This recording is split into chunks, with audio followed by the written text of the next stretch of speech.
So the Dow Carnahan Award, this is, I can't believe I'm saying this is the 8th year that we have presented this award to honor a member of the media for their coverage of PAC athletics.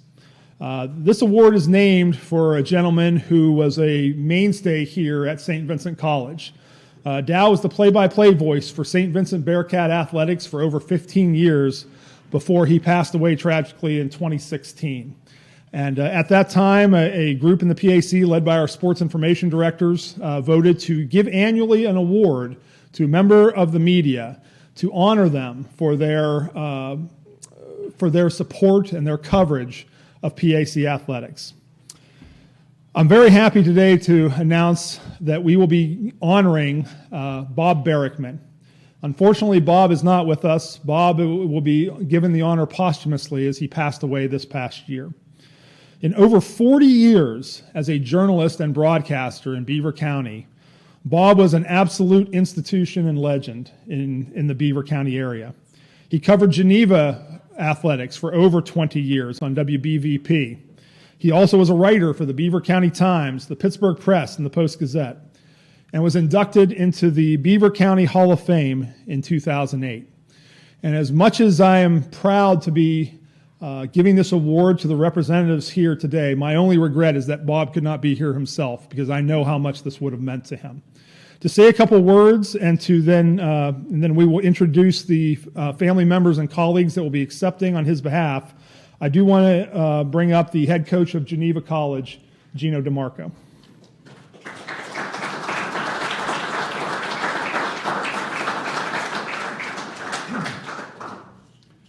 Thank you, Joe. I'm honored actually to be here to talk about Bob Barrickman. I was sent here with a mission from my athletic director, Van Zanik, who has two stories that he'd like to share with you, Bruce and Tom, and about Bob.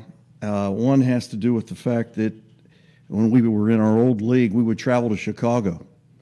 And as SIDs and media types, you guys will always leave 2 days before to have a long weekend and have fun before the team would get there. And well, they decided that Jeff Hathorn and Van Zanik and Bob and our baseball coach were going to go see the Chicago Cubs during the day.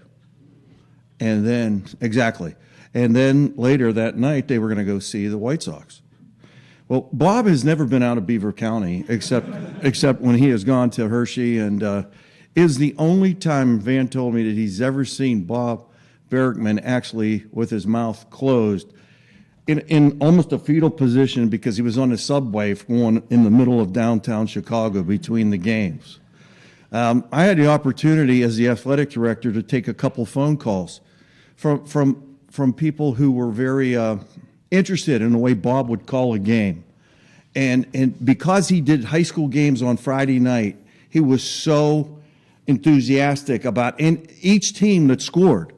I mean, and he would be screaming into the microphone. I mean, he for those of us who are a little bit older, he was the Myron Cope of Western Pennsylvania for high school and college football. But he continued that theme when he called our games. So when we scored, he was screaming, and when Westminster scored, he was screaming, and it got to be a very annoying thing, especially when Westminster scored more than what we did. And I got a couple phone calls, but Bob was just an incredible man, incredible influence.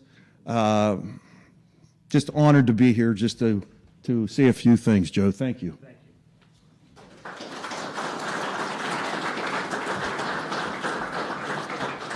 At this time, we have 4 individuals that are here to accept this award on Bob's behalf. I want to welcome his colleagues from WBVP, Bruce Fry and Tom Hayes. Tom has worked 40 years plus broadcasting with Bob. And also both of Bob's sisters here today, Barbara Barrickman and Mary Lou Smalley. Would you come forward and accept this on Bob's behalf?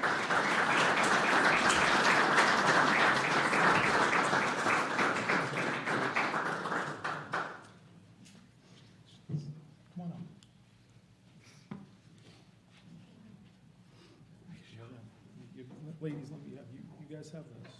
I'm going to stand aside. We're going to get a quick photo. Okay. Okay.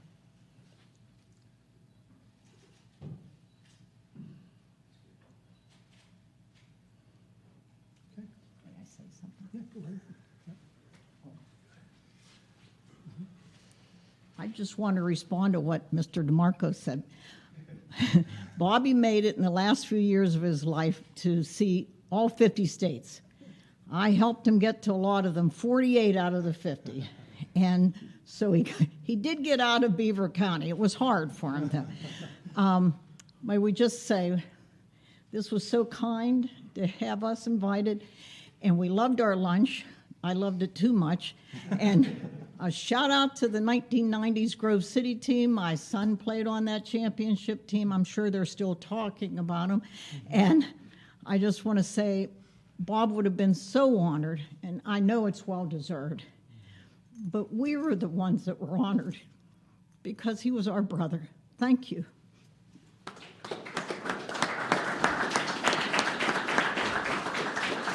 I just want to say one thing. Yeah. I'm sure Tom and Bruce have heard that, but, you know, if something happened, Bobby would always say to my sister and me, "You're the best." I could certainly say he was the best. He was the best brother, the best friend, the best man. He was And the you're best. the best for having us. Yeah. Thank you. Thank you.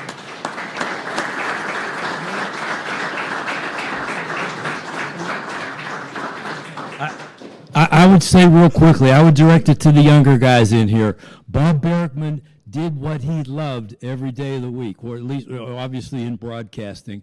That's what you guys, the younger guys, have to figure out. And again, we teased him. We were talking with Joe. His weekend was Friday night high school, Saturday Geneva, Sunday go cover the Pittsburgh Steelers for Beaver. You know, the kickoff line went from the 40 to the 35 to the 30. You know, he just went along with it.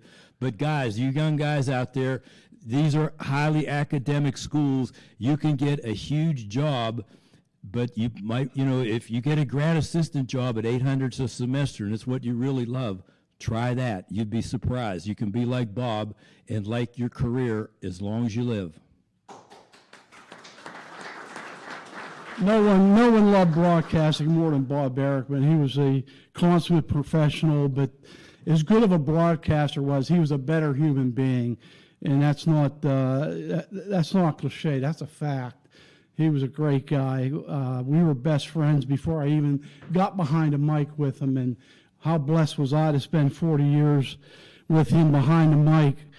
I retired in 2020. When he got ill, Bob needed a lung transplant, and I told him that, get better, Bob. As a matter of fact, if you get better, I'll come out of retirement and work football with you next fall. Would you really, Tom? I said, for you, I would, Bob. Just get better. And unfortunately, he wasn't able to fight that battle, but God knows he tried. And, you know, Bob has been honored by his college, Slippery Rock University. He's in the Media Hall of Fame there.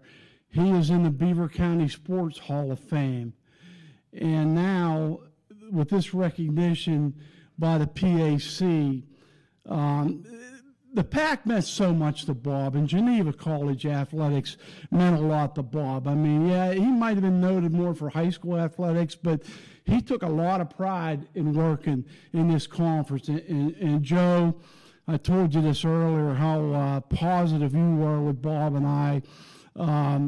This man is a tremendous asset to this conference, great leadership, and now that Bob is in this fraternity, it kind of encapsulates his whole career. And also, going back to high school, on September the 13th, Beaver High School, where Bob graduated from, they are going to rename the press box in honor of Bob on September the 13th at their home game against Hopewell. So with this award today and that award coming up in September, his career is well documented, and we thank you so much for having us.